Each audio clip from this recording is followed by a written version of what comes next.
Hello and welcome. I'm so glad you could be joining us today.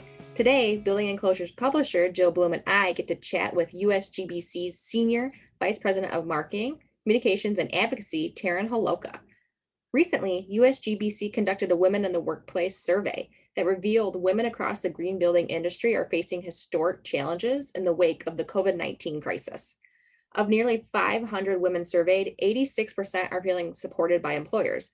Yet nearly 90% note that they are still facing challenges when it comes to financial, familial, and professional responsibilities. Taryn is here today to discuss what this means for women and the green building industry. Thank you so much, Jill. Thanks, Lindsay. Thanks for having me. And thanks to everybody who's at home watching this. So, Taryn, can you tell us more about USGBC's Women in Green program? Sure. We actually founded the program in 2012, and it was, as you probably know, the green building industry is very male dominated, and we really wanted a way to sort of get the women in the industry together and kind of offer them a venue where they could just come together and do some networking, talk about any challenges they may have, talk about how they're getting ahead in their career. And it just really became something that we created that helps encourage and increase female representation in the industry. As a platform through the Women in Green, which we call WIG, we actually have reached more than 5,500 women through all kinds of different events that we hold, not only in the US, but also in India and China, Europe and Mexico as well. So really just we created it as this way that we could just come together and just give a space to women who are really shifting the narrative on empowerment and access in this whole green building industry field. As an organization, the U.S. Green Building Council, we're very committed to a sustainable future, a sustainable and prosperous future through our LEED Green Building rating system. And women over the years have played a really important and key role in the growth of green building. But of course, there are still challenges that we face. And so just gathering these strong females together for discussions and just kind of reminding everyone that, as women, we have great influence here. We're all playing a role in building this brighter and more inclusive future. We also are encouraging, many of you who are watching may want to sign up. We have a Women in Green Advisory Group committee, so you feel free to go to usgbc.org to sign up. And we also have a Women in Green event coming up on November 11th as part of our Green Build conference. So if you would like to check that out, that's a virtual event. That's so great. Now, can you tell us more about the Women in Workplace survey that you guys put on? How did you go about putting together the survey? Were majority of participants actually independent architects? Yeah, definitely tons of independent architects and women business owners. So, what we had been seeing kind of, as you all probably know, on a sort of national scale, is just how devastating the effects of the pandemic have been. And, not just on everybody really, and really having a significant impact on people's work lives, their family lives, their financial situation. So we thought to ourselves, okay, well, we're seeing this on the national scale. What does the industry look like? What does the green building industry look like in our sort of corner of the world? Are they experiencing the same things? How is it going for them? We really wanted to understand how women were feeling about the pandemic and what was happening to them. So we sent the survey out, and we had more than 500 participants, people who responded back. I will say, I personally went through and read all of the responses, and it was just amazing to see how open and honest everyone was, and just how carefully and well put together their responses were. It's almost like people really appreciated having this forum to just say, well, this is what's happening to me, and this is how I feel about it. So it was just very eye-opening to see all of those responses and kind of understand how people are feeling. And then, you mentioned independent architects, and we did have many respondents in that category, as well as business owners. So, we had a variety of perspectives that were represented. And it was just great because, we've just got such a new layer of challenges that have been added to all of our lives. And it was something that we kind of can highlight through the survey. Well, Taryn, I found the survey so interesting to read. It was just, fascinating because, of course, all of us being women here, and I know Lindsay also has children as well as I do. What do you think were the biggest takeaways, and what do you think are the biggest pressures women are facing right now? Because I saw, what did they say? It was 61% of women say they felt like they really had to sacrifice between career and family. I mean, with the kids at home, homeschooling and working at home and still trying to take care of the house, the laundry, and everything else. It's a lot. It is. I think what we noticed from the survey is that the biggest pressure that women felt or were facing is family life. 68% of the respondents said that like family issues and impacts were the biggest thing for them. And then we also saw 61% of respondents saying professional impacts, so not far behind the family impacts. And of course, 37% noted financial impacts. There, you may have heard the UN also had issued a report kind of around the same time as we did our survey that noted that COVID could actually undo decades of progress on gender equality. So these issues are definitely something that we want to take seriously as we sort of think about the future. But I will say something that stood out to me is 89% of respondents did say that their companies were being supportive of them as employees. So, that was across the board. And I thought that was a really promising number.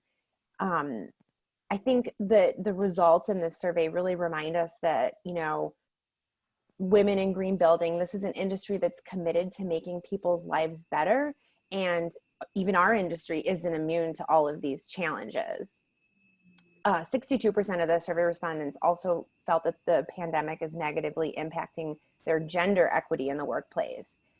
And of course, as I mentioned, the building industry is such a male-dominated field. So we just want to be mindful that, while everyone is facing challenges in the pandemic, there are added pressures on women. And in some cases, it's causing them to question if they need to take a step back from their career or whatnot. So really important things that we found. For me personally, I feel like our company did such a great job transitioning all of us from working from home and supporting all of us when a lot of our kids were, not in daycare anymore, not in school anymore, they're home as we're working. So I can understand that. Even as the employers are supporting you, in your opinion, what could the future of women in green building look like? Do you think there could be any permanent changes from this? Well, I think we're very positive, and we think that the future for women in green building is bright. Our work as an organization is grounded in 4 pillars. You may have heard we talk about sustainability, health and wellness, resilience, and equity. And that is true even during the pandemic. For us, the equity focus is really a critical part of how we can lift up women's voices and leadership. We feel that in order to have a truly sustainable world, it must also be an equitable one. And just kind of talking along that equity theme, this past spring, we also launched some equity summits, and really they're intended to be sort of a listening and learning tour. And the survey is also part of that. Just kind of better understanding how green building can be a vehicle for supporting equitable solutions around issues like race, gender, and more. And I think that this research, it's a big part of that understanding, and just kind of realizing that as an industry, we need to be mindful and intentional of supporting all the different voices that exist in our own industry, and really focused on not losing ground and how we can continue on all the great progress that's been made. Yeah, there's no doubt. We sure hope we don't lose any ground, but it definitely is kind of a slippery slope as we've all been facing the same challenges.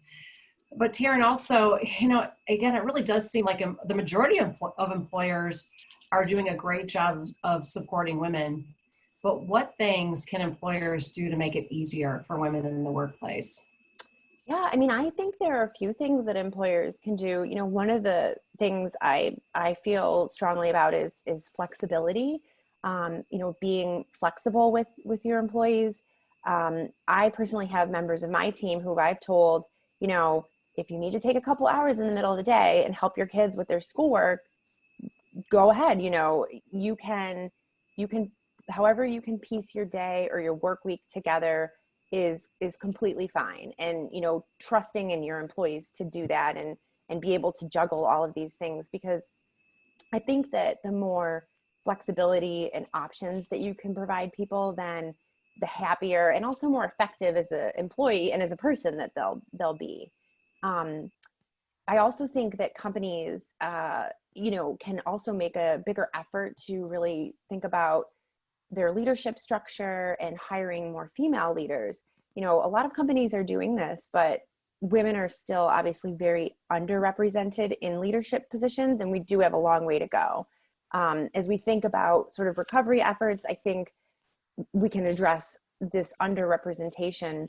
You know, women in the U.S. workforce, we make up almost 50% of the workforce, but when you think of the green building industry, we hold less than 10% of construction jobs and make up only between 20 and 30% of architects.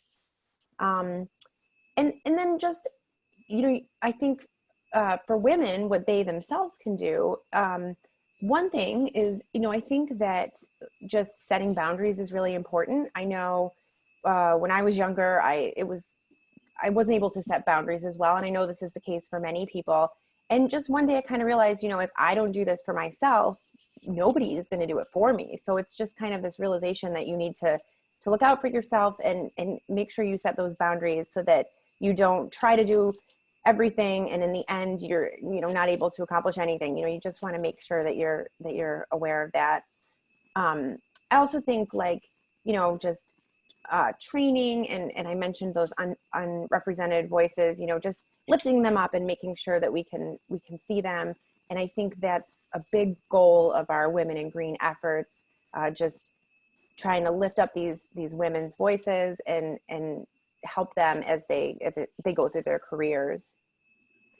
Yeah, and I think a lot of employers are being truly surprised with how awesome and creative we as women can be when we do juggle as much as we do.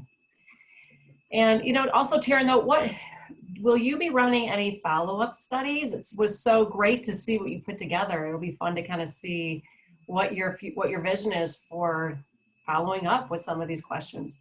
Yeah, for sure. You know, one of the things we'll do is we will discuss the survey at the Greenbuild WIG event that I mentioned earlier.